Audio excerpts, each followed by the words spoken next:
आज हम लोगों ने वैसे वेदर ऐप शुरू करनी है, लेकिन उससे पहले जो एक इम्पॉर्टेंट टॉपिक है एपीआईज़ का। क्योंकि जो वेदर ऐप बनेगी ना हमारे पास, वो एपीआईज़ के थ्रू ही बनेगी। ठीक है। अब एपीआई होती क्या है, इसको इस्तेमाल क्यों करते हैं, इसका फ़ायदा क्या है, उसके बारे में देखते हैं हम लोग। एपीआई का जो फुल फॉर्मेशन होती है ना, वो होती है एप्लीकेशन प्रोग्रामिंग इंटरफेस। ठीक है। एप्लीकेशन प्रोग्रामिंग इंटरफेस से क्या मुराद है कि हम जो बैकएंड डेवलपर होता है ना, बैकएंड डेवलपर क्या करता है, एक लिंक क्रिएट करता है। ठीक है ना। उस लिंक के थ्रू हम लोग क्या करते हैं, डाटाबेस से डाटा तो फैच करते हैं या फिर डाटा को स्टोर करते हैं। ठीक है ना। ये वो एपीआई है, ये वाली चीज़। इसमें क्या होता है हमारे पास, यहाँ पे अगर आप देखेंगे, ये एंड यूज़र है। एंड यूज़र से क्या मुराद है, जो नॉर्मल यूज़र होते हैं ना, उसे हम लोग प्रोग्रामिंग की ज़बान में एंड यूज़र कहते हैं। ठीक है। फिर जो से वो ऐप इस्तेमाल कर रहा है, चाहे वो वेबसाइट हो चाहे वो एप्लीकेशन हो। ठीक है ना। अब आपने जैसे कि वेबसाइट में लॉगिन किया, लॉगिन करते हुए एक रिक्वेस्ट आती है। ठीक है ना। जब आप किसी भी बटन पे क्लिक करते हो, लॉगिन ईमेल एंटर किया, पासवर्ड एंटर किया, लॉगिन बटन पे क्लिक किया, ठीक है ना, एक रिक्वेस्ट जाती है जो वाईफाई के थ्रू हमारे पास एपीआई में आती है। ठीक है ना। एपीआई बेसिकली करता है क्या, जो कि सर्वर लैंग्वेज के अंदर यहाँ पे लिखी होती है एपीआई। अब सर्वर लैंग्वेज हम लोगों ने कौन सी सीखनी है, पीएचपी सीखनी है। ठीक है ना। यानी कि हम पीएचपी के अंदर एपीआईज क्रिएट करते हैं। ठीक है ना। रिक्वेस्ट कहाँ से आती है हमारे पास, जावास्क्रिप्ट या फिर एप्लीकेशन के थ्रू आती है हमारे पास। ठीक है ना। हम डाटाबेस से डाटा फैच करते हैं, दोबारा सर्वर को बताते हैं, सर्वर किसे बताएगा, एपीआई को बताएगा, और फिर एपीआई किसे बताएगा, एप्लीकेशन को बताएगा। ठीक है ना। ये एक फ्लो है किसका, एपीआईज का। एपीआईज हमारे पास फ्रंट एंड और बैक एंड को आपस में मिलाने के लिए इस्तेमाल होती है। ठीक है ना। आपने देखा होगा एक वेबसाइट है, उसके एप्लीकेशन भी है, वेबसाइट भी बनी हुई है। ठीक है ना। होता है क्या, एप्लीकेशन में एक फ्रंट एंड ही है। एप्लीकेशन जो होती है ना, एंड्रॉयड एप्लीकेशन, आपके पास वो क्या चीज़ है, एक फ्रंट एंड है।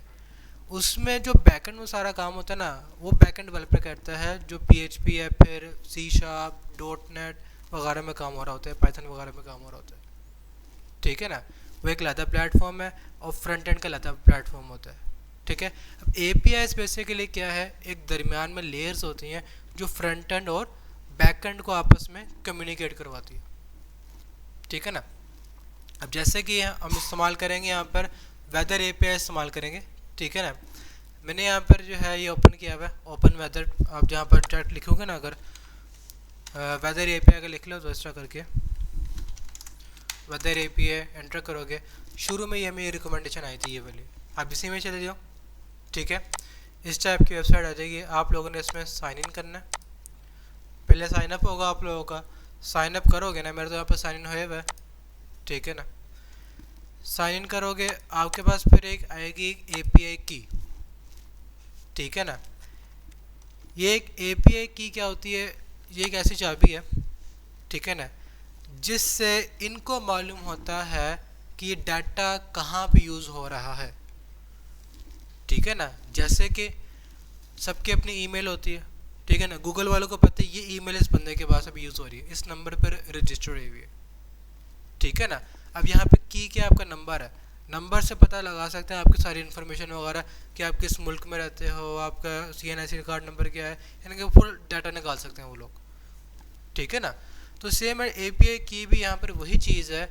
अगर हम इनकी वेबसाइट से कोई डाटा उठा रहे हैं, इनकी वेबसाइट से अगर उनको डाटा फैच कर रहे हैं ना, तो वो इस की के कॉरस्पॉन्डिंग पता लगा सकते हैं कि ये की अभी कहाँ पे इस्तेमाल हो रही है, कौन से गूगल पे, कौन से ईमेल पे साइन इन होकर ये की हमारे पास इस्तेमाल हो रही है। अगर आप यहाँ पे देखते हो ना, साइन इन के वक्त हमसे ना ये माई प्रोफाइल में अगर मैं आता हूँ ना, हमारे ईमेल, ठीक है ना, यूज़ करते हैं, वो यहाँ से पता लगा सकते हैं ये ईमेल है, इस ईमेल के कॉरस्पॉन्डिंग हमारे पास ये वाली की रखी हुई है और ये बंदा यहाँ पर इस्तेमाल कर रहा है।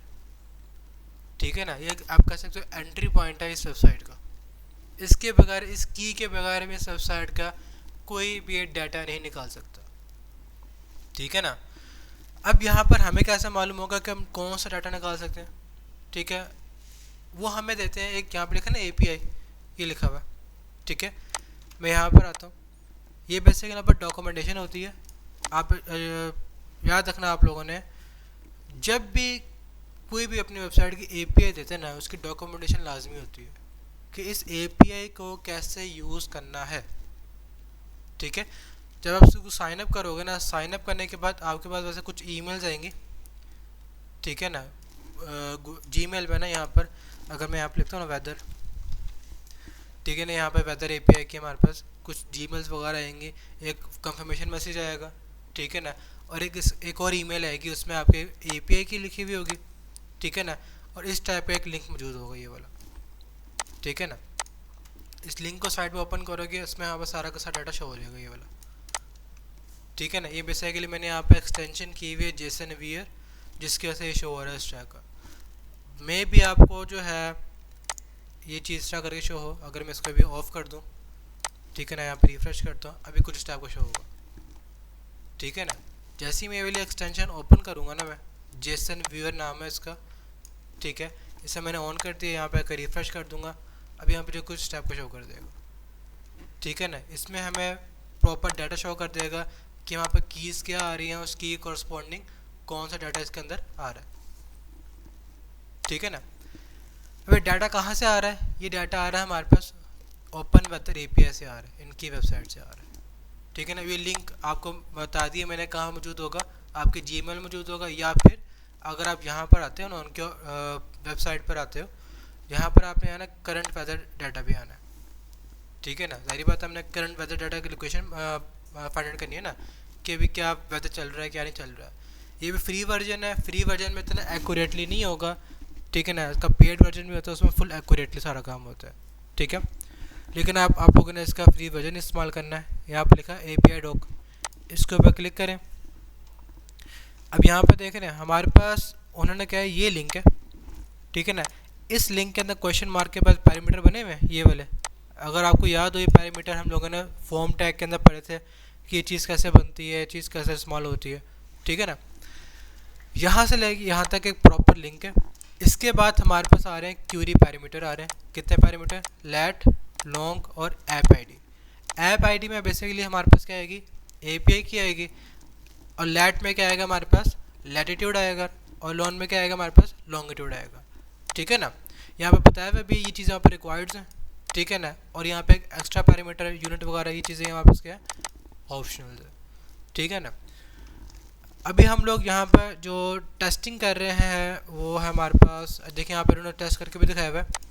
यहाँ पर लैटिट्यूड की वैल्यू आ गई, ये लॉन्गिट्यूड की वैल्यू आ गई, और फिर यहाँ पर आपकी एपीआई की आ गई। ठीक है ना, उससे हमारे पे डाटा इस टाइप का आ गया, देख रहे हो ये रहा। ठीक है, अब मज़ीद जब हम नीचे आते हैं ना, एक्सएमएल में हमने अभी काम नहीं करना, हम ये वाला इस्तेमाल कर रहे हैं। हम लोग ना ये वाला इस्तेमाल करेंगे जिसके अंदर हम क्या लिखेंगे, एक पैरामीटर आया क्यू, उसमें हम क्या पास करेंगे, सिटी नेम पास कर देंगे। क्या पास करेंगे उसके अंदर, सिटी नेम पास करेंगे। उसके अकॉर्डिंगली हमारे पास क्या आ जाएगा, सारा का सारा डाटा आ जाएगा। जो उन्होंने हमें लिंक प्रोवाइड किया है ना, वो यही वाला लिंक है। ठीक है ना, इसे कॉपी करके मैं अगर आपको दिखाऊँ ना, यहाँ पे एक फाइल बनाते हैं हम लोग .html। ठीक है ना, अब यहाँ पे देख रहे हो हमारे पास यहाँ पर ये लिंक बना हुआ ये वाला। ठीक है ना, यहाँ पे लिखा है क्यू, आगे हमारे पास क्या लिखा आ रहा है, लंदन यूके। ठीक है ना, यानी कि वहाँ पर सिटी नेम और साथ कंट्री नेम लिखा आ रहा है। ठीक है ना, और ऐप आईडी यहाँ पे लिखी आ रही है, उसके अंदर वहाँ पे एक ही लिखी हुई है जो उन्होंने हमें प्रोवाइड की हुई है। ठीक है ना, ये कहाँ लिखी हुई होगी हमारे पास, ये लिखी हुई, और यहाँ पे भी लिखी हुई होगी। इधर हम इधर आते हैं ना, माई एपीआई की के ऊपर क्लिक करोगे ना, ये लिखी हुई सारे वो की, इसे कॉपी करके डायरेक्ट इसे कॉपी करके यहाँ पे लिख लोगे, एक ही बात। ठीक है ना, अच्छा जी, अभी हम लोगों ने देखा कि यहाँ पे चीज़ कैसे एक्टिवेट हो रही है, हमने एपीआई की कहाँ से उठानी है, एपीआई क्या होती है क्या है, और एपीआई का यूज़ होता क्या है। अभी हम लोगों ने ये समझा। अब इसके बाद ना एक और चीज़ होती है टेस्टिंग फेस। ठीक है ना, गूगल वाले ना हमें एपीआई टेस्ट करने के लिए भी एक सॉफ्टवेयर देते हैं, उससे हम लोग कहते हैं पोस्टमैन। ठीक है ना, पोस्टमैन एक सॉफ्टवेयर है जो कि इस टाइप का शो होता है। ठीक है ना, इस टाइप का हमारे पास सॉफ्टवेयर शो होता है ये वाला। इसमें क्या होता है, हम लोग ऊपर यूआरएल लिखेंगे, जो भी मैंने कॉपी किया ना, ये लिखा है, और यहाँ पर हमारे पास क्या आएगा कि आपने ये वाले यूआरएल को कौन से मेथड से एक्टिवेट करना है। ठीक है ना। अगर आप यहाँ पे देखेंगे ना, यहाँ पे हमें कुछ मेथड प्रोवाइड दिए उन्होंने, हमें यहाँ पे लिखा हुआ get, post, put, patch, delete, head, option वगैरह। ठीक है ना। मोस्टली हम लोग गेट, पोस्ट और पुट और डिलीट इस्तेमाल करते हैं, पैच भी इतना नहीं इस्तेमाल होता है, लेकिन होता है। ठीक है। गेट का मतलब क्या है कि यूआरएल के अंदर जितने पैरामीटर है वो कहाँ शो होते हैं, सर्च बार में शो होते हैं। अगर आपको याद हो, फॉर्म टैग के अंदर जब हम लोगों ने गेट लिखा था, उसके जितने भी पैरामीटर बने थे नेम एट्रीब्यूट वाले, वो सारे के सारे कहाँ शो हो रहे थे, यूआरएल में शो हो रहे थे। ठीक है ना। तो गेट एट्रीब्यूट वो वाला होता है। बाय डिफ़ॉल्ट हर एक यूआरएल जो होता है ना, गेट एट्रीब्यूट होता है। ठीक है ना। गेट मेथड होता है, एट्रीब्यूट करना सॉरी में। जैसे कि वहाँ पे ये यूआरएल बना हुआ है वेबसाइट का, ये भी क्या है, गेट मेथड है। ठीक है। जैसे ये हमारे पे ये यूआरएल बना हुआ है जीमेल का, ये भी क्या एक गेट मेथड है। और अगर मैं यहाँ पर ये जो यूआरएल बना हुआ है, ये भी क्या हमारे पास एक गेट मेथड। अगर मैं यहाँ पर लिखूँ ना गूगल, या फिर सिंपल सा अगर मैं गिटहब ओपन कर लिया करके, ये भी हमारे पास कौन सा मेथड है, गेट मेथड है। ठीक है ना।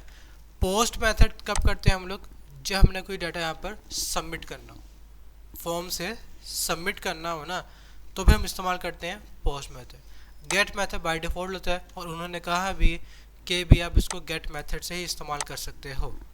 अगर आप यहाँ पे देखते हो ना, ये जो एपीआई की से डाटा आ रहा है हमारे पास, वो सारे यहाँ पर रिवील हो रहा है।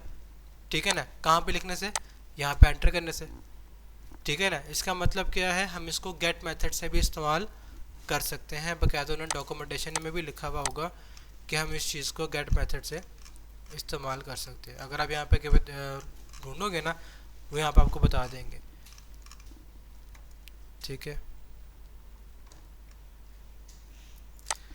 खैर, अब जो ये इंटरफेस है ना, ये वाला, यहाँ पे हमने यूआरएल लिखा, अब यहाँ पे देखो उसने खुद ही क्यू नाम का पैरामीटर और ऐप आईडी वाला पैरामीटर यहाँ पे लिख दिया, और इसके कॉरस्पॉन्डिंग उसकी वैल्यूज भी आ गई। अगर मैं यहाँ पे लिख दूँ लाहौर इस तरह करके, ठीक है ना, अब यहाँ पे सेंड के ऊपर क्लिक करूँगा ना, अब मेरे पास जो नीचे डाटा आएगा ना, अब वो किसके लिहाज से आएगा, लाहौर के लिहाज से। यहाँ पे देख रहे हो। ठीक है ना। अगर मैं यहाँ पर लाहौर की जगह लिख दूँ कराची, सेंड करता हूँ मैं, अब यहाँ पे डाटा किस तरह आ रहा है, कराची का आ रहा है। ठीक है ना। ये था हमारे पास एपीआईज़ का थोड़ा बहुत टेस्टिंग फेज और एपीआईज़ का इंट्रोडक्शन। अब सवाल आता है कि इस यूआरएल से डाटा कैसे निकालें हम प्रोग्रामिंग के अंदर। ठीक है ना। अब वो हम इस्तेमाल करेंगे जावास्क्रिप्ट। ठीक है ना। जावास्क्रिप्ट के अंदर हम लोग यहाँ पर आते हैं, ये यूआरएल कहाँ से कट कर लेता हूँ मैं, और यहाँ पे एक जीएस फाइल बनाते हैं हम लोग, .js। ठीक है ना। यहाँ पे इसकी फाइल पे अटैच कर लेते हैं, स्क्रिप्ट src weather.js। ठीक है ना। ठीक है। आप लोगों ने यहाँ पे याद रखना है एक और बहुत ज़्यादा इम्पोर्टेंट चीज़ है, डाटा हमारे पास कहाँ से आ रहा है, एक थर्ड पार्टी से आ रहा है, ऐसा ही है। ठीक है ना। जो डाटा वहाँ पे लिंक है, ये बना हुआ है, ये लिंक किसी दूसरी वेबसाइट का लिंक बना है हमारे पास। ठीक है। तो इसमें थोड़ा बहुत टाइम लगता है फैचिंग करने के लिए। ठीक है ना। तो अब यहाँ पर ना हमारे पास आता है एक प्रोग्रामिंग का जो तरीका होता है ना, वो ये है कि अभी तक जितनी हम प्रोग्रामिंग की है ना, वो हमने की है सिंक प्रोग्रामिंग। ठीक है ना, यानी कि सिंक्रोनस प्रोग्रामिंग की हम लोगों ने। ठीक है। जो एपीएस वाला कॉल होती है ना, वो हम कॉल करते हैं किसके थ्रू, एसिंक के थ्रू करते हैं। ठीक है ना। एसिंक प्रोग्रामिंग के थ्रू करते होते हैं उसको।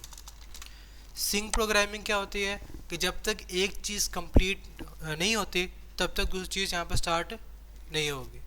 ठीक है ना। एसिंक प्रोग्रामिंग में क्या होता है, अगर आप एक चीज़ स्टार्ट कर रहे हो ना, उसके साथ मल्टीपल टास्क भी कर सकते हो। जैसे कि आप यूट्यूब में देखते हो, यूट्यूब में आप वीडियो भी लगाई हुई होती है और साथ स्क्रॉलिंग भी कर सकते हो। ऐसा तो नहीं होता ना कि भी यूट्यूब अगर वीडियो ऑन हुई है तो स्क्रॉलिंग वहाँ पर डिसेबल हो जाए। ठीक है ना। आपने कभी बार देखा भी होगा, कई बार मोबाइल में या फिर वेबसाइट में उन्हीं के प्लेलिस्ट आपने ओपन की हुई है, आप प्लेलिस्ट को नीचे भी कर सकते हो और सर्च भी कर सकते हो। ठीक है ना। तो ये चीज़ हमारे पास कौन सी प्रोग्रामिंग होती है, एसिंक प्रोग्रामिंग होती है। सिंक्रोनस में क्या होता है, अगर आप एक टास्क कर रहे हो ना, जब तक वो टास्क कंप्लीट नहीं हो जाता आप दूसरा टास्क वहाँ पर स्टार्ट नहीं कर सकते।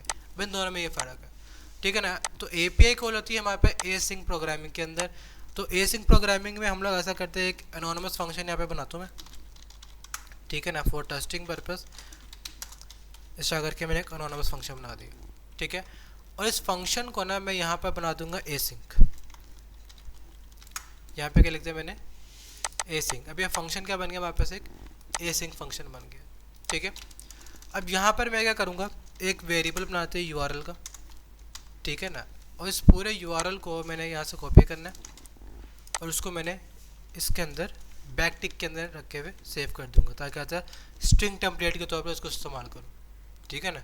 अब यहाँ पे देखो जो हमारे पास डाटा है इसके अंदर वेरिएट कर रहा है वो ये डाटा है, एक ये वाला डाटा और एक ऐप आईडी वाला डाटा, ठीक है ना। मैं ऐप आईडी को यहाँ से कट करता हूँ, इसकी जो वैल्यू है कट करता हूँ मैं। यहाँ पे एक वेरिएबल बनाते हैं हम, ऐप आईडी। वेरिएबल नेम कुछ भी लिखो, आपके ऊपर डिपेंड है, वैसे इस तरह करके लिख दिया मैंने। और यहाँ पर भी एक और वेरिएबल बना लेंगे हम लोग, ठीक है ना। इसके लिए भी एक वेरिएबल बनाते हैं, लेट, यहाँ पर लगे डेस्टिनेशन एग्जिस्ट करके, ठीक है ना। इस पर हम लोग लिख देंगे लाहौर, ठीक है ना। अब मैंने क्या करना है, यहाँ पर आके $, कर्ली ब्रैकेट्स, और यहाँ पे लिखा मैंने जो वेरिएबल है मैं कौन सा वाला, डेस्ट वाला, ठीक है ना। अब इस वेरिएबल के अंदर जो भी वैल्यू आएगी वो यहाँ पर आकर प्रिंट हो जाएगी। सेम एज ऐप आईडी यहाँ से कॉपी करूँगा मैं, $, कर्ली ब्रैकेट्स, और यहाँ पर आकर इसको मैं प्रिंट कर दूँगा, ठीक है ना।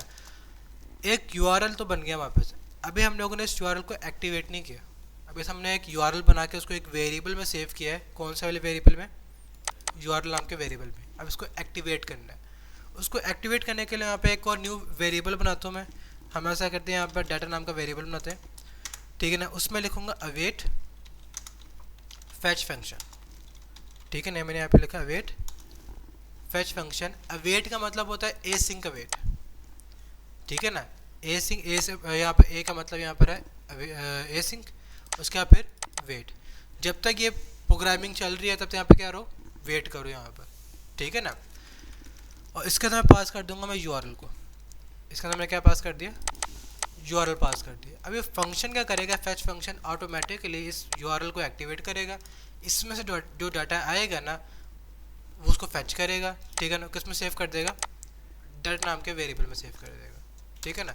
अगर मैं यहाँ पर लिखता हूँ console.log, ठीक है ना, डाटा, एक्स्ट्रा करके सेव करते हैं हम लोग।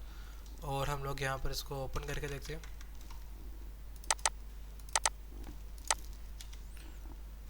कंसोल में देखें यहाँ पे रिस्पॉन्स आया एक, ठीक है ना। इसके अंदर यहाँ पे सारा बॉडी आ रहा है, इस बॉडी के अंदर सारा का सारा डाटा होता है। लेकिन अभी यहाँ पे देख रहे हो कुछ रिवील नहीं हो रहा इसके अंदर, ठीक है ना। क्यों, क्योंकि हमने अभी उसको ये नहीं बताया कि जो डाटा आ रहा है उसको हमने किस फॉर्मेट के अंदर शो करना है। अभी वो बाय डिफॉल्ट एक हिडन फॉर्मेट के अंदर ना शो हो रहा है। यहाँ पे देख रहे हो स्टेटस लिखा हुआ है 200, ठीक है ना।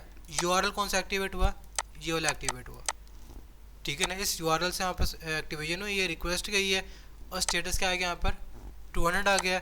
स्टेटस टेक्स्ट यहाँ पर लिखा आ रहा है, ओके लिखा आ रहा है।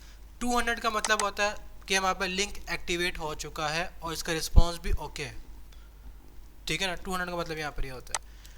अब हमें क्या चाहिए, इसमें से प्रॉपर डाटा चाहिए। तो यहाँ पे एक न्यू वेरिएबल बनाता हूँ मैं, जिसमें मैं डाटा को सेव करूँगा। मैं यहाँ पे लिखूँगा अवेट, इसके अंदर डाटा रखा हुआ, ठीक है ना। इस डाटा को ना किस में कन्वर्ट कर दो, जेसन में कन्वर्ट कर दो। किस में कन्वर्ट कर दो, जेसन में कन्वर्ट करके, और किस में सेव कर दो, RES में सेव कर दो। मैं RES को यहाँ पर console.log में चेक करते हैं हम लोग, सेव करते हैं इस चीज़ को हम। यहाँ पे रिफ्रेश करता हूँ मैं, डाटा आ गया सारा का सारा, ठीक है ना। यही डाटा था ना वहाँ पर, जो वहाँ पर यूआरएल में शो हो रहा था हमारे पास क्रोम के अंदर। अब मैंने क्या किया, इसको प्रोग्रामिंग के थ्रू एक्टिवेट किया और मैंने कंसोल में आकर इसको प्रिंट कर दिया, ठीक है। यहाँ तक सारा क्लियर हो गया आप सबको, यहाँ तक कोई इशू। आप इसके अंदर बकायदा वैलिडेशन भी लगा सकते हो, ठीक है ना। वैलिडेशन की चीज़ की कि अगर आपने पता करना हो कि भाई हमारे पास वाकई में क्या स्टेटस ओके आ रहा है कि नहीं आ रहा, जैसे कि अगर लिंक एक्टिवेट हुआ है कि नहीं हुआ, ठीक है ना। यहाँ से यहाँ पर डाटा में आता हूँ, रिफ्रेश करता हूँ मैं, यहाँ पर रिस्पॉन्स में देखो ना आप स्टेटस लिखा है ना ये वाला, ठीक है ना। हम यहाँ पे इसके थ्रू चेक कर सकते हैं, if data dot status equal to हमारे पास क्या आता है 200 के बराबर आता है ना, तो फिर ये हमारे पास डाटा को फैच करे, ठीक है ना। फिर क्या करे, वो डाटा को यहाँ पर फैच करे, ठीक है ना। एल्स में हम लोग क्या कर देंगे, एल्स में हम कह सकते हैं अभी कंसोल डॉट लॉग, हम यहाँ पे कह देते हैं अभी फैचिंग एरर, ठीक है ना। अगर हमारे पास यहाँ पे स्टेटस कोड क्या आता है 200 आता है ना, तो उसको फैच कर लेगा, एल्स में क्या होगा वो फैचिंग एरर यहाँ पर शो कर सकता है, ठीक है ना। जैसे कि अब यहाँ पे मैंने कोई ऐसे करके स्टेटस लगी जो मौजूद ही नहीं है, ठीक है ना। और सेव करते हैं हम लोग, यहाँ पे आके रिफ्रेश करते हैं, अब यहाँ पे लिखा आ गया यहाँ पास फैचिंग एरर लिखा आ गया यहाँ पर, क्योंकि वहाँ पर रिस्पॉन्स यहाँ पे क्या आ रहा है 404, ठीक है ना। अगर 404 आ गया तो वो कहाँ पर आ जाएगा, वो एल्स में आ जाएगा, तो वो शो कर सकता है इस तरह करके, ठीक है ना। क्लियर हो गया चीज़ का। चेकिंग करने के लिए कि वहाँ पर जो लिंक से डाटा आ रहा है वो करेक्ट आ रहा है कि नहीं आ रहा है, इस वजह से। देखो ना, अगर हमारे पास 200 नहीं आता कोड, अब उसके कोरस्पॉन्डिंग डाटा कुछ और आएगा, ठीक है ना, तो वो तो हमें चाहिए ही नहीं है। 200 से मुराद है यहाँ पर कि अगर लिंक एक्टिवेट होता है ना और जो से डाटा हमें चाहिए वही आ रहा है, तो 200 आएगा हमारे पास। ये एक बेसिकली सक्सेसफुल कोड होता है। अगर आप यहाँ पर नेट पर सर्च करते हैं ना HTTP रिक्वेस्ट, ठीक है ना, यहाँ पे आपस जो है ना कुछ आप कह सकते हो विकीपीडिया में देखते हैं उसके, ठीक है ना, विकीपीडिया में आते हैं हम लोग, यहाँ पे हमारे पास कोड्स होते हैं कुछ ना इसके, ठीक है ना, एक सीरीज ऑफ कोड्स होते हैं हमारे पास, मे भी यहाँ पे लिखे हुए हों रिक्वेस्ट कोड, ठीक है ना। यहाँ पर आगे चीज़ वगैरह यहाँ पे देख रहे हो हमारे पे एक 100 की सीरीज़ है, ठीक है ना। 100 की सीरीज शुरू होती है कहाँ तक, 103 तक, और इसके यहाँ प्रॉपर मीनिंग भी लिखे हैं। 101 अगर कोड आए तो इसका मतलब क्या है, ठीक है ना। और अगर हमारे पास 200 की सीरीज़ आती है, 200 2 का मतलब यहाँ पर क्या है 200, ये किसकी सीरीज़ है हमारे पास, सक्सेस की सीरीज़ है। अगर 200 आता है इसका मतलब क्या है, ओके। 201 का मतलब क्या है, क्रिएटेड। 202 का मतलब एक्सेप्टेड। 3 का मतलब क्या है, non authorise, no content, reset content, partial content. ये कहाँ तक ख़त्म होती है, 226 तक ख़त्म होती है। फिर उसके बाद रिडायरेक्शन सीरीज़ आती है 300 की, और फिर उसके बाद 400 की सीरीज़ आती है, जो कि क्या होती है हमारे पास एक क्लाइंट एरर होता है, ठीक है ना। यहाँ पे देख रहे हो, यहाँ पर अभी एरर आया था कौन सा वाला 404, ठीक है ना। 404 एरर यहाँ पर क्या था, नोट फाउंड। क्या हमारे पास इधर वही एरर नहीं आया, कहेंगे अभी ये रहा 404 स्टेटस यहाँ पे लिखा हुआ है, नोट फाउंड लिखा हुआ है, ठीक है ना। ये एक सीरीज़ होती है, फिर हम इन सीरीज़ को देखते हुए अपनी लॉजिक बिल्डअप करते हैं, ठीक है ना। यहाँ पे देखो मैंने यहाँ पे क्या लिखा है कि अगर इस URL के एक्टिवेट होने से स्टेटस क्या आता है 200 आता है, तो फिर ये डाटा को फैच करे, अदरवाइज क्या शो कर दे, वो फैचिंग एरर शो कर दे, ठीक है ना।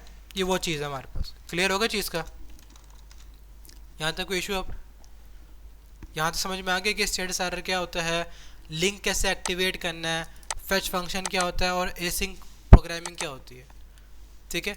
अच्छा जी, अब जो है ना हम लोगों ने डाटा फैच कर लिया, ठीक है ना। अब इस डाटा को मैंने कहाँ पे शो करना है, डॉक्यूमेंट में शो करना है, ठीक है ना।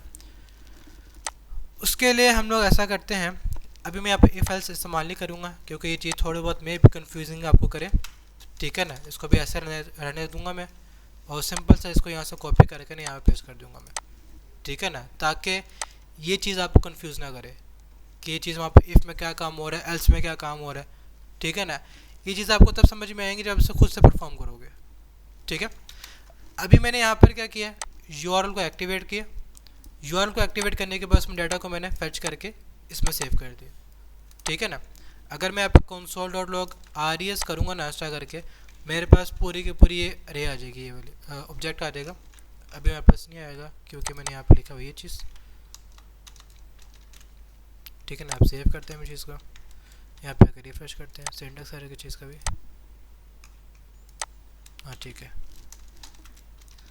क्वेश्चन मार्क्स था, ठीक है ना। ये यहाँ पूरा का पूरा ऑब्जेक्ट आ गया ये वाला, ठीक है ना। ये कहाँ से आ रहा है हमारे पास, जो RES वाला वेरिएबल है ना, उसका डाटा हमारे पास सारा का सारा आ रहा है, ठीक है, ये वाला, ठीक है ना। इस वाले को भी यहाँ पर कमेंट कर दूंगा, इसकी जरूरत नहीं मुझे।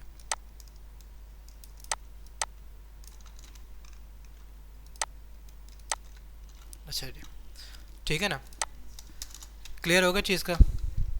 अच्छा जी, अब जो है हम लोगों ने क्या करना है, इस डाटा को प्रॉपर फॉर्मेट के अंदर डॉक्यूमेंट के अंदर शो करना है, ठीक है। अभी मैं ना ये सारा का सारा डाटा यहाँ पर शो करूँगा, अभी सिलेक्टिव डाटा शो नहीं करूँगा। अगर आप लोगों ने सिलेक्टिव डाटा शो करना है ना, तो आपको खुद से देखना पड़ेगा कि आपको कौन सा डाटा चाहिए इसमें से।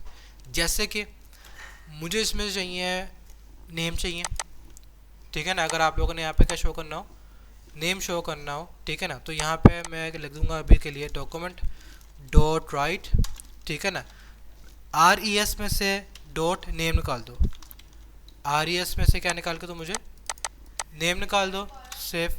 क्या चीज़ मैंने सिंपल से यहाँ पे ये कहा है कि अगर मैंने इसमें सिलेक्टिव डाटा निकालना हो, ठीक है ना, जैसे कि मैंने इसमें से नेम निकालना है ना, अभी पूरा का पूरा जो ऑब्जेक्ट है ये वाला किस में सेव है, RES में सेव है, ठीक है ना। अब मैंने यहाँ पे देखना जो पेरेंट्स कीज़ है ना, यहाँ पे ये पेरेंट की है सारी की सारी, ठीक है ना। मैंने इसमें से ये शो करना है, तो यहाँ पे लिखूँगा RES dot name document dot right लिख दिया मैंने। यहाँ पर आते हैं, यहाँ पे लिखा गया लोअर, ये रहा, ठीक है ना। अभी वो शो नहीं किया ना मैंने वहाँ पर, देखो ना, मेरे से नेम को शो किया वहाँ पर, बाकी सारा डाटा कहाँ पे शो हो रहा है, लॉग में शो हो रहा है, डॉक्यूमेंट शो ही नहीं कर रहे हम लोग कभी इसको। अभी वो शो करेंगे हम लोग। मैं यहाँ पे ऐसा करता हूँ, एक डिव बना लेते हैं, ठीक है ना। इसमें एक ID बना लेते हैं हम, रिजल्ट नाम की, RES नाम की बेशक बना लो। अब इस डिव के अंदर मैंने लूप लगाना है, ठीक है ना। उस लूप के थ्रू मैंने जितने भी कीज़ होंगे ना, उन सब का डाटा मैंने यहाँ पर आके प्रिंट कर देना मैंने, ठीक है। मैं यहाँ पर आके ना इस फंक्शन के बाहर ही इसका एक वेरिएबल बनाते हैं, RES इक्वल टू क्या आ जाएगा, डॉक्यूमेंट डॉट क्यूरी सिलेक्टर, और यहाँ पर क्या आ जाएगा हमारे पास, हैशटैग RES, जो कि यहाँ पर ID नेम है ये वाला, ठीक है ना। अच्छा जी, अब क्या करूँगा मैंने जो है यहाँ पर इस्तेमाल करना है फॉर लूप, ठीक है ना। फॉर इन लूप सॉरी यहाँ पर इस्तेमाल होगा हमारे पास, ठीक है ना। फॉर इन लूप क्या करता है, ऑब्जेक्ट में से यहाँ पे ऑब्जेक्ट आएगा, ठीक है, इसके अंदर पूरा का पूरा ऑब्जेक्ट रखा हुआ है, वो क्या करेगा, इसमें से एक की उठा के यहाँ पे सेव कर देगा, ठीक है ना। लूप चलता रहेगा जब तक वो एंड ऑफ द ऑब्जेक्ट के ना पहुँच जाए, ठीक है ना, जहाँ तक ना पहुँच जाए। वो एक की उठाएगा, किस में सेव कर देगा, इसमें सेव कर देगा। सेकंड की उठाएगा, किस में सेव कर देगा, इसमें सेव कर देगा। अगर मैं यहाँ पे इसको इस तरह करके लिखूँ, मैं console dot log testing purpose के लिए कि कीज़ वहाँ पे कौन सी आ रही है, ठीक है ना। यहाँ पे वेरिएबल है, मैं यहाँ पे कुछ भी लिखो, आपकी मर्ज़ी है। सेव करते हैं इस चीज़ को हम, यहाँ पे आकर रिफ्रेश करते हैं हम लोग। अब यहाँ पे देख रहे हो 1 बाय 1 करके सारी की प्रिंट होगी यहाँ पर, ठीक है ना। अब यहाँ पे की आ गई है, अब इसे कॉरस्पॉन्डिंग वैल्यूज़ को निकालना है मैंने, ठीक है ना। की तो आ गई हमारे पास, अब मैंने क्या करना है, इसके कॉरस्पॉन्डिंग वैल्यूज़ का निकालना है। तो कैसे लिखूँगा मैं, RES, यहाँ पर फिर क्या आ जाएगा वापस, इधर की आ जाएगी फिर RES, और फिर जो से की आ रही है ना, इस तरह करके प्रिंट कर दे। जैसे अरे में हम काम करते हैं हम लोग, सेम वही चीज़ है। सेव करते हैं हम लोग, यहाँ पे आकर रिफ्रेश करते हैं। अब यहाँ पे देख रहे हो, यहाँ पे इस की के करस्पॉन्डिंग जो सी वैल्यूज़ थी ना, वो सारी यहाँ पर आ रही है, ठीक है ना। अब इसके अंदर कुछ कीज़ हैं जिसका मल्टीपल डिमेंशन बना हुआ है, ठीक है ना। जैसे कि यहाँ पे देखो, ये करे बनी हुई, उसके अंदर ऑब्जेक्ट रखा हुआ है, ठीक है ना। कुछ ऐसे कीज़ हैं जिसके अंदर अरे रखी हुई है, या फिर कुछ ना कुछ ऑब्जेक्ट रखा हुआ है, ठीक है ना। उसका भी हम देखते हैं उसे कैसे सॉल्व करना है, कैसे सॉल्व नहीं करना, ठीक है। लेकिन अभी के लिए हम लोगों ने क्या देखा कि फॉर इन लूप क्या करता है, हमारे पास ऑब्जेक्ट में से सारे कीज़ फैच कर लेगा और हम उस की के कॉरस्पॉन्डिंग उसके वैल्यूज वगैरह ऐसा करके फैच कर सकते हैं, ठीक है ना, जैसे हम अरे में काम करते हैं। अच्छा जी, मैं ऐसा करता हूँ, यहाँ पर एक खाली वेरिएबल बनाता हूँ, लेट आउटपुट नाम का वेरिएबल बना दी मैंने, जो कि यहाँ पर क्या अभी यहाँ पर खाली है, ठीक है ना। जो भी डाटा होगा उसमें से फैच करना है, उसको मैंने आउटपुट के अंदर रखना है, और फिर एंड में आकर उसे क्या करूँगा, मैं प्रिंट कर दूँगा। अब क्या करूँगा मैं, आउटपुट प्लस इक्वल टू, ठीक है ना, आउटपुट प्लस इक्वल टू, यहाँ पर लिखूँगा RES, जो यहाँ पर ये वेरिएबल इसमें पूरा का पूरा ऑब्जेक्ट रखा हुआ है, फिर अरे की ब्रैकेट। अब जो सी की आ रही है हमारे पास, यहाँ पर पास आउट हो जाएगी इस तरह करके, ठीक है ना। बिल्कुल वैसे ही अगर यहाँ पर आई लिखा होता तो यहाँ पर क्या आया था, आ जाता, जैसे हम एरे में काम करते हैं, ठीक है ना। लेकिन अभी के लिए मैंने यहाँ पे लिखा हुआ की लिखा हुआ, तो की ही रहने देते हैं मैं चीज़ को, इसको इस तरह करके लिखा।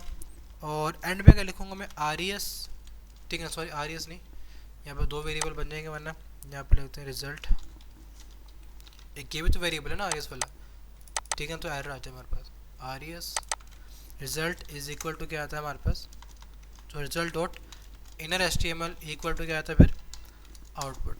जैसे ही लूप खत्म होगा हमारे पास, ठीक है ना, जो भी आउटपुट के अंदर कॉन्कैट होगा वो सारा सारा कहाँ पर आ जाएगा, रिजल्ट में आ जाएगा वहाँ पे इसके इनर HTML में।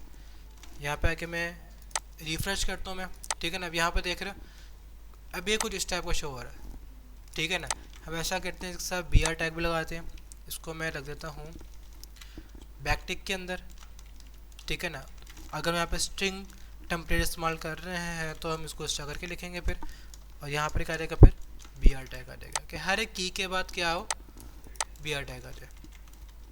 अब यहाँ पर देख रहे हो हमारे पास ऑब्जेक्ट लिखा आ रहा है, इधर भी ऑब्जेक्ट, इधर स्टेशन ऑब्जेक्ट, ये चीज़ आगे सारी की सारी, ये सारी की सारी यहाँ पर क्या है, वैल्यूज़ हैं, ठीक है ना। अगर मैं इसकी की भी लिखूँ साथ, ताकि मुझे मालूम हो जाए कि इसके कॉरस्पॉन्डिंग हमारे पास कौन सी की आ रही थी, ठीक है ना। ये वहाँ पर इस तरह करके और $साइन आ जाएगा, ठीक है ना। सेव करता हूँ मैं, यहाँ पे अगर रिफ्रेश करते हैं, यहाँ पे देख रहे हैं coordinates, weather, base, main, visibility, ये सारी की हमारे पास है, ठीक है ना। यहाँ पे नेम जैसे कॉरस्पॉन्डिंग वैल्यू के लिखी हुई है, प्लॉट लिखी हुई है, ठीक है ना। अब यहाँ पर देख रहे हो हमारे पास लिखा हुआ ऑब्जेक्ट। इस ऑब्जेक्ट का मतलब क्या है कि यहाँ पे एक वो बना हुआ है, तो एरे बनी हुई है या फिर एक ऑब्जेक्ट बना हुआ है, और डॉक्यूमेंट जो HTML फाइल है ना, उस चीज़ को रीड नहीं कर पाती, वो चीज़ ना इस चीज़ को रीड नहीं कर सकती, हाँ जी, इस वजह से वो यहाँ पर नहीं आ रहा, ठीक है ना। तो हम ऐसा क्या करें कि हमें मालूम हो जाए कि जैसे ही यहाँ पे एक कोई वैल्यू आती है जिसकी टाइप क्या आती है, ऑब्जेक्ट आती है, ठीक है ना, तो वहाँ पर एक और लूप लगाना पड़ेगा कि नहीं, ठीक है ना। अभी यहाँ पर देखो, अगर हमारे पास एक ऑब्जेक्ट बना हुआ है, इसके ऊपर इसकी वैल्यूज़ को प्रिंट करने के लिए मैंने लूप लगाया ना यहाँ पर, ठीक है ना। अब हमारे पास क्या हो रहा है, इसके अंदर कुछ जो कीज़ हैं उसके अंदर भी ऑब्जेक्ट रखा हुआ है, ठीक है ना। जो भी हम यहाँ पर ये वाले ऑब्जेक्ट से जो कीज़ आ रही हैं, ठीक है ना, उसे कॉरस्पॉन्डिंग कुछ ऐसी वैल्यूज़ हैं जिसके अंदर क्या मौजूद है, ऑब्जेक्ट मौजूद है। अगर उसको डिटेक्ट हो यहाँ पर ऑब्जेक्ट है, तो फिर क्या इस्तेमाल करें, एक और लूप लगा ले, ताकि उसके सारे के सारी वैल्यूज़ क्या हो सके, प्रिंट हो सके। तो इसके लिए क्या करना पड़ेगा, मैं यहाँ पर लिखूँगा इफ़, ठीक है ना, और यहाँ पे लिखूँगा मैं चेक करो, इफ़ टाइप ऑफ जो सी वैल्यू आ रही है हमारे पास, अगर इसके टाइप ऑफ किसके बराबर हो, ऑब्जेक्ट के बराबर हो, किसके बराबर हो, ऑब्जेक्ट के बराबर हो, देन हम लोग क्या करेंगे, यहाँ पर एक और लूप लगा लेंगे, कौन सा वाला, फॉर इन लूप लगा लेंगे इस तरह करके एक और, ठीक है। इसमें क्या लिख देंगे हम लोग, यहाँ पर लिखते हैं हम चाइल्ड की लिख देते हैं, ठीक है ना, इस तरह करके, ताकि हमें मालूम हो सके ये पेरेंट की है और यहाँ पे कौन सी आ गई, चाइल्ड की आ गई। और यहाँ पर ऑब्जेक्ट की जगह पे क्या आ जाएगा, जिसके अंदर हमारे पास ऑब्जेक्ट पूरा का पूरा मौजूद है, ठीक है। और एल्स में क्या होगा, ये इफ़ में तो ये होगा ना कि अगर ऑब्जेक्ट आता है तो एक और मतलब लूप लग जाए, ठीक है ना। एल्स में क्या करेगा, वो जो आउटपुट नाम का वेरिएबल है ना, उसको ऐसे रहने देगा इस तरह करके, ठीक है। अब इस लूप के अंदर क्या होगा, हमारे पास यही चीज़ यहाँ पर आ जाएगी, ठीक है, यहाँ पे की, ठीक है ना। और इसके साथ फिर क्या लिख देंगे हम लोग, इस तरह करके $साइन, यहाँ पर लिख दूंगा मैं चाइल्ड की, ठीक है ना, इस तरह करके चाइल्ड की आ जाएगी, और यहाँ पर सबसे पहले पेरेंट की आती है, फिर क्या आती है हमारे पास चाइल्ड की आती है। जैसे हम लोगों ने सीखा था ना किस वाले में, मल्टी डायमेंशनल अरे में, ये वही चीज़ हो रही है हमारे पास। पहले पेरेंट की आ गई, फिर क्या आ गया हमारे पास चाइल्ड की आ गई। ये लूप चलेगा, चाइल्ड की में से डाटा निकलेगा और किस में सेव हो जाएगा, दोबारा आउटपुट में सेव हो जाएगा। जैसे ही लूप ख़त्म होगा फिर दोबारा हमारे पास इसमें आ जाएगा, फिर एंड पे आके उसको हम प्रिंट कर देंगे। ठीक है ना, इसको सेव करते हैं हम ज़रा और यहाँ पे आके चेक करते हैं। अब यहाँ पे देख रहे हो हमारे पास कोऑर्डिनेट के अंदर दो वहाँ पे चाइल्ड थे, लॉन्गिट्यूड और लैटिट्यूड, उसकी वैल्यूज आ गई हमारे पास। ठीक है ना, लेकिन यहाँ पे देखो वेदर के अंदर एक चाइल्ड था, 0 नाम का अरे था, लेकिन उसके अंदर भी एक और चाइल्ड आ गया, वो भी क्या यहाँ पास ऑब्जेक्ट है। ठीक है ना, अभी उसको बाद में देखते हैं। अभी यहाँ पे देख रहे हो ऑलमोस्ट सबका डाटा आ चुका हुआ है, ऐसे ही है।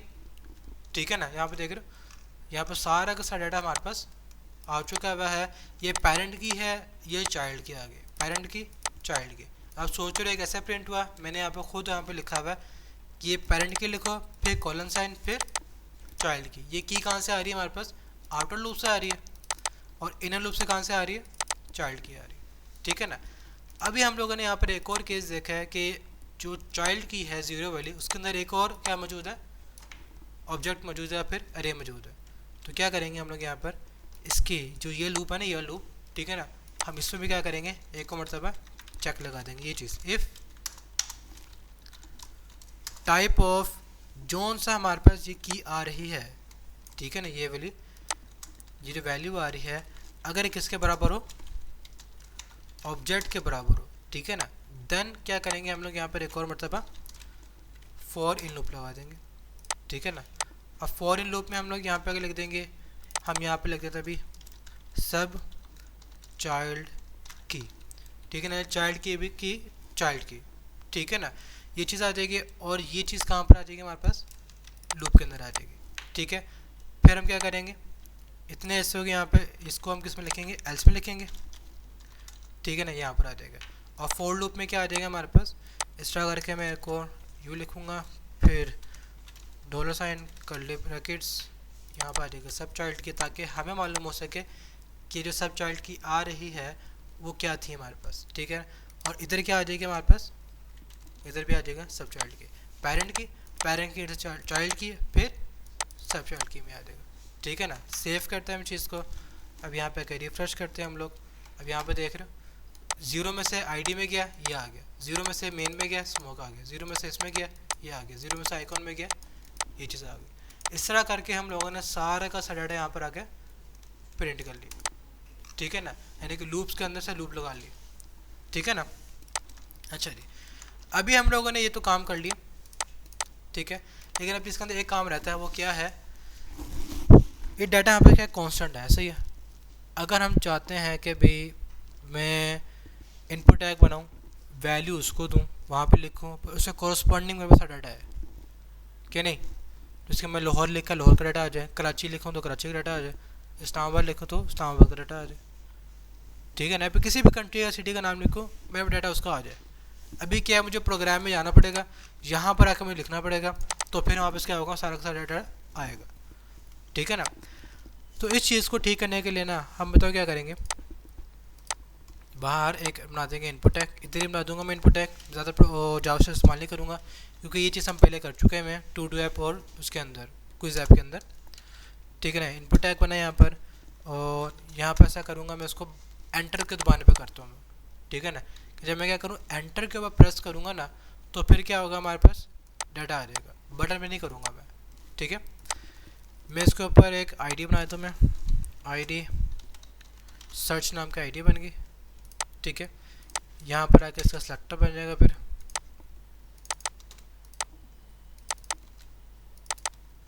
ठीक है ना, अब यहाँ पे क्या करेंगे हम लोग, search dot add event listener. ठीक है ना, अब यहाँ में लिखना है की प्रेस की अप। ठीक है ना, कि जब भी मैं करूँगा की अप करूँगा, यानी कि मैंने भी ये एंटर कर रहा हूँ ना, ये एंटर दोबारा रखा, ये की डाउन है, जैसे की छोड़ूंगा ये कौन सी की हो जाएगी, वापस की अप आ जाएगी। ठीक है ना, तो मैंने यहाँ पर एड इवन लिसनर में ये फंक्शन लगाया कि अगर मैंने यहाँ पर क्या लिखा है मैंने, की अप किया है तो इस पर हमने एक फंक्शन लगा दिया, ठीक है ना। मैंने यहाँ पे क्या लगा दिया, एक फंक्शन लगा दिया इस तरह करके। ये फंक्शन कब ट्रिगर होगा हमारे पास, जब भी मैं इसके ऊपर कुछ लिखूँगा। जैसे कि यहाँ पर लिखते हैं हम लोग कंसोल डॉट लॉग, ठीक है ना। वैसे करता हूँ, इसकी एक पैरामीटर यहाँ पास कर देता हूँ कि जो भी इसके ऊपर इम्प्लीमेंटेशन होगी ना की ऐप के ऊपर, उसका सारा का सारा डाटा काम सेव हो जाएगा, ई में सेव हो जाएगा। अब कंसोल डॉट लॉग ई करते हैं हम लोग, सेव करते हैं चीज़ को हम लोग, और यहाँ पे क्या मैं रिफ्रेश करता हूँ अगर मैं, ठीक है ना। अब आपने देखना है वो क्या है अभी, एडेबल लिस्टनर,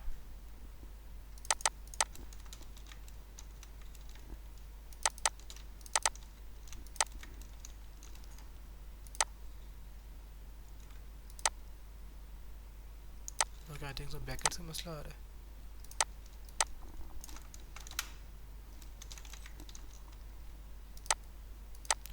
अब यहाँ पे देख रहे हो, मैं जैसे इसको कुछ प्रेस कर रहा हूँ मैं, तो क्या हो रहा है हमारे पास कंसोल डॉट लॉग यहाँ पर क्या हो रहा है, ट्रिगर हो रहा है, ठीक है ना। तो चलिए, वो जो इशू आता था ना ये वाला, ये ब्रैकेट्स का मसला था, कुछ भी नहीं ये वाला, ठीक है ना। अभी के लिए मैं यहाँ से सारा डाटा से कट करता हूँ, मैं नोट पैड ओपन करता हूँ मैं, ठीक है ना। और सारा का सारा कोड अभी के लिए ना यहाँ पर रख देता हूँ मैं। अगर इन फ्यूचर अभी के लिए चाहिए होगा, यहाँ से कोड कॉपी किया दोबारा यहाँ पे लेकर आ गए, ठीक है ना। कोड को ज़ाहिर नहीं करते हम लोग। अच्छा जी, अब क्या करना है हम लोगों ने, मैंने यहाँ पर चेक करना है कि अगर यहाँ पे मैं एंटर प्रेस करूँ, यहाँ पे लिखा है ना की में, क्या लिखा आ गया यहाँ पर, एंटर लिखा आ गया, और मैंने एंटर के प्रेस करते ही डाटा मैंने यहाँ से निकाल लिया, ठीक है ना। तो यहाँ पे लिखूँगा मैं, इधर अगर चेक कर सकता हूँ, इफ़ ई डॉट, यहाँ पे की कौन सी लिखी हुई है, ये लिखी हुई है, ठीक है ना। अगर ई डॉट की किसके बराबर होती है हमारे पास, एंटर के बराबर होती है ना, ठीक है ना, देन हम लोग यहाँ पे क्या करेंगे, मज़ीद अपना सर्चिंग वाला सारा का सारा काम करेंगे। यानी कि मैं सर्च में जो से वैल्यू लिखी हुई होगी ना, यहाँ पे लिखते हैं कंसोल डॉट लॉग, ठीक है ना, सर्च डॉट वैल्यू, ठीक है ना। सर्च में से क्या करो, उसकी वैल्यू को प्रिंट कर दो, ठीक है ना। सेव करते हैं चीज़ को, और 20 वाले का कर लेते हैं, सेव करते हैं, रिफ्रेश करते हैं। अब यहाँ पे देखो कुछ लिखा रहा, कुछ प्रिंट हो रहा है नहीं होता, लेकिन जैसे ही मैंने यहाँ पे एंटर किया प्रिंट हो गया, ठीक है ना। क्यों प्रिंट हो गया, क्योंकि मैंने यहाँ पर इवेंट लगाया हुआ है इसके ऊपर कि जैसे ही इसके ऊपर एंटर प्रेस होता है तो इसके सर्च में से वैल्यू निकाल लो, ठीक है ना। अब यहाँ पे एसिंक फंक्शन बनाते हैं हम लोग, एसिंक, नीचे फंक्शन बनाते हैं हम लोग, लोकेशन नाम के, या फिर आप कह सकते हो अभी फाइंड लोकेशन नाम का मैंने फंक्शन बनाया, जिसके अंदर सिर्फ एक ही पैरामीटर आएगा। इसमें से वैसे क्या आ रहा है, एक ही पैरामीटर आ रहा है, ठीक है ना। जो हम लोगों ने यहाँ पर नोट पैड के अंदर कोड रखा हुआ ना ये वाला, इसमें से ये सारा कोड यहाँ से लेकर यहाँ तक कॉपी कर लूँगा मैं, यहाँ से लेकर यहाँ तक वाला, ठीक है। अब जो से इसके अंदर वैल्यू आ रही है, ठीक है ना, उसको मैंने कहाँ पर रख देना, लिस्ट के अंदर रख देना बस, ठीक है ना। अब इस फाइंड लोकेशन को मैंने कहाँ पर लिख देना, यहाँ पे लिखना है, और जो से सर्च के अंदर वैल्यू आ रही है उसको मैंने इसके अंदर पास कर देना, ठीक है ना। अब क्या होगा, एंटर करेंगे, सर्च में से वैल्यू जाएगी कहाँ पर, ये फंक्शन के पास। फंक्शन में क्या हो रहा है, ये चीज़ एक्टिवेट हो रही है, फिर यहाँ पर लूप लग रहा है, आउटपुट के अंदर डाटा सेव होगा, और कहाँ पर सेव हो जाएगा, फिर वो रिजल्ट के अंदर आकर प्रिंट हो जाएगा, ठीक है। सेव करते हैं चीज़ को, यहाँ पर आके हम इसको रिफ्रेश करते हैं, अभी हम लोग कुछ एरर नहीं आया, या अगर मैंने यहाँ पर लिखा है अभी कराची, एंटर करते हैं, हमारे पास डाटा आ गया सारा का सारा, ठीक है ना। कराची का डाटा है यहाँ पे सारा, ठीक है ना। अगर मैं यहाँ पे लिखूँ लाहौर, एंटर करूँ मैं, लाहौर का डाटा आ गया हमारे पास, ठीक है ना। अगर मैं यहाँ पे लिखता हूँ भी, ऐसा करते हैं मुंबई ले लेते हैं ऐसा करके, ठीक है ना, एंटर करते हैं, डाटा आ गया उसका, ठीक है ना। अगर मैं यहाँ पे लिखता हूँ भी कनाडा लिख देते हैं, ऐसा करते हैं हम लोग, एंटर करते हैं, यहाँ पे देख रहे हो डाटा आ गया सारा का सारा, ठीक है ना। और ये वेदर का डाटा है, ये सारा सारा वेदर का डाटा यहाँ पे देख रहे हो, लैटिट्यूड लॉन्गिट्यूड वेदर आ गया, वहाँ पर भी क्या क्लाउड्स आ रहे हैं, ठीक है ना। टेम्परेचर इसके अंदर केल्विन के अंदर है, आपको सेल्सियस में कन्वर्ट करना पड़ेगा। केल्विन टू सेल्सियस कैसे कन्वर्ट करते हैं पता है किसी को, कौन सा गूगल से निकाल लेते हैं, -273 करोगे ना तो आंसर आ जाएगा, ठीक है ना। यहाँ पे लिखते हो ना केल्विन टू सेल्सियस, ठीक है ना, -273 करते हैं ना तो वो कन्वर्ट होता है किसके अंदर, सेल्सियस में कन्वर्ट हो जाता है, ठीक है। तो ये वो चीज़ है। अब सेम एट इज अगर आपने देखना हो, जैसे कि यहाँ पे क्लाउड्स हैं, तो क्लाउड से करस्पॉन्डिंग तस्वीर कौन सी है, क्लाउड की है, ठीक है ना। अब यहाँ पे देखो ये इसके अंदर की कौन सी है, वेदर, वेदर में 0 इंडेक्स में जाएंगे, फिर उसके अंदर मेन में जाएंगे, ठीक है ना। तो मैं यहाँ पर आकर ना मैं डायरेक्ट ले सकता हूँ, इस तरह करके यहाँ पर ऐसा करते हैं, इमेज टैग बनाते हैं हम लोग, ठीक है ना, इसके बाहर ही बनाते हैं यहाँ पर इमेज टैग, ठीक है ना। इसके मैं आईडी बना लेता हूँ, मैं इस तरह करके IMG नाम की आईडी बना लेते हैं, वैसा करते हैं ना इसके, ठीक है। Let image is equal document dot query selector, ठीक है ना। यहाँ पर क्या आ जाएगी, फिर हैशटैग इमेज आ जाएगी। अब मैंने यहाँ पर चेक करना है इफ़ res डॉट वेदर, ठीक है ना, डॉट वेदर, उसके हम लोगों ने 0 इंडेक्स में आना है और फिर डॉट मेन में जाना है, ठीक है ना। अगर हमारे पास उसमें क्या आता है, क्लाउड्स आता है, उसमें क्या आता है हमारे पास, क्लाउड्स आता है, देन जो हमारे पास इमेज का सेलेक्टर बनाया हुआ है ना, इमेज डॉट src, ठीक है ना, उसमें हम लोग अपनी मर्जी की कोई भी इमेज शो कर सकते हैं, ठीक है ना। अभी हम कनाडा में पहुंचे हुए ना, ठीक है, यहाँ पर आते हैं हम लोग क्लाउड्स, ठीक है ना, PNG लिखते हैं हम ऐसा करके, इसमें से कुछ भी से आपने शो करना वहाँ पर प्रिंट कर दो, क्लाउड,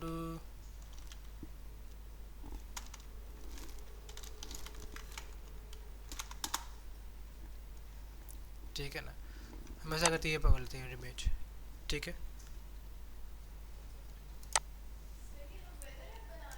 हाँ जी,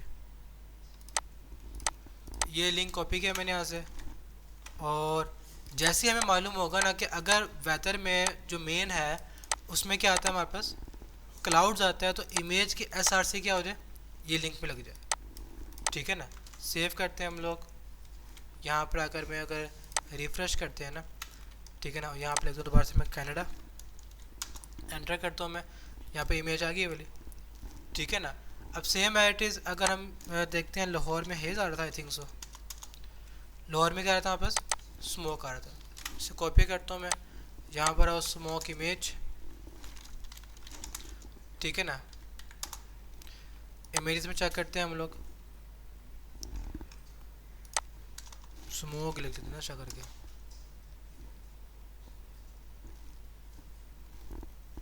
तो भी कुछ और स्मोक दिखा रहा है, ये पकड़ लेते हैं, ऐसा करते हैं हम लोग ना,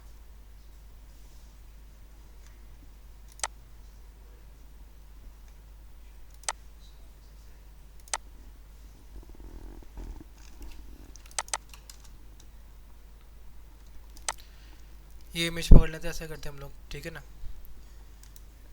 open image in new tab, इसका लिंक कॉपी करते हैं हम लोग, ठीक है ना। और यहाँ पे लिखूँगा मैं इफ़ जो डाटा हमारे पास आ रहा है उसके हम किस में जाएंगे, वेदर में जाते हैं, उसके 0 इंडेक्स में जाना है, डॉट मेन किसके बराबर होती है, अगर स्मोक के बराबर होती है ना, तो इमेज डॉट src किसके बराबर हो जाएगा हमारे पास, ये लिंक के बराबर हो जाएगा, ठीक है ना।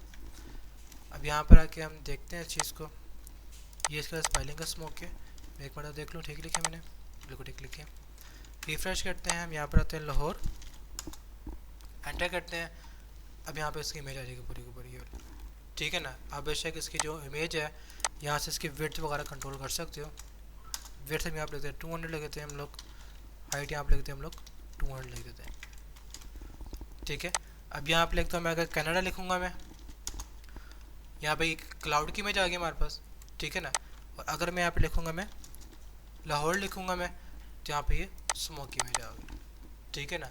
हम इसको इस तरह करके सेट आउट कर सकते हैं, ठीक है। बस आपको पता होना चाहिए कि आपने किस तरीके से काम करना है। जैसे कि यहाँ पे देखो मैंने इसको यूज़ किया, लॉजिक लगाई, इमेज चेंज हो गई, ठीक है। डिज़ाइनिंग नहीं कर रहा, डिज़ाइनिंग आप लोगों ने खुद करनी है, ठीक है ना। मैंने आप लोगों को ये सिखा दिया कि डाटा किसी भी API की से कैसे फैच करना है, ठीक है। अगर आप लोगों ने स्पेसिफिक डाटा फैच करना है ना, तो आपको ये जो इतना लंबा काम किया ना मैं लूप वाला, ये ज़रूरत नहीं है चीज़ वगैरह, अब डायरेक्ट यहाँ पर आईडीज़ वगैरह क्रिएट करो, ठीक है ना। जैसे डाटा यहाँ पर है उसमें से फैच करो, वहाँ पे प्रिंट कर दो, ठीक है ना। आप लोगों ने बस इस तरह ही काम करना है कि स्पेसिफिक डाटा से उठाना है, ठीक है ना, और यहाँ पे आके इसको प्रिंट आउट कर देना। जैसे कि अगर आप यहाँ पर आते हो ना, वेदर ऐप, ठीक है, हम यहाँ पे इमेजेस में आते हैं, यहाँ पर आप देखते हो ना इस टाइप का, यहाँ पे देख रहे हो, यहाँ पर सारा का सारा रिवील नहीं करते वो लोग, ठीक है ना। इमेज रिवील हो रही है, डिग्री रिवील हो रहा है, और बस थोड़ा डाटा यहाँ पर रिवील कर रहे हैं लोग, ठीक है ना। तो आप लोगों ने इस तरह करके कर लेना, चाहे आप उसको ऐसे करके कर लो ये लोग, ठीक है ना। यहाँ पर क्लियर डे लिखा हुआ है ना, ये वाला, ये क्लियर डे का मतलब क्या लिखा हुआ है, ये चीज़ लिखी हुई है स्मोक डिस्क्रिप्शन वाला नहीं है। अगर क्लाउड लिखा हो तो हमको क्लाउड लिखा आ जाएगा वहाँ पर, ठीक है। तो आप लोगों ने इसको इस तरह करके इम्प्लीमेंट करना है, ठीक है।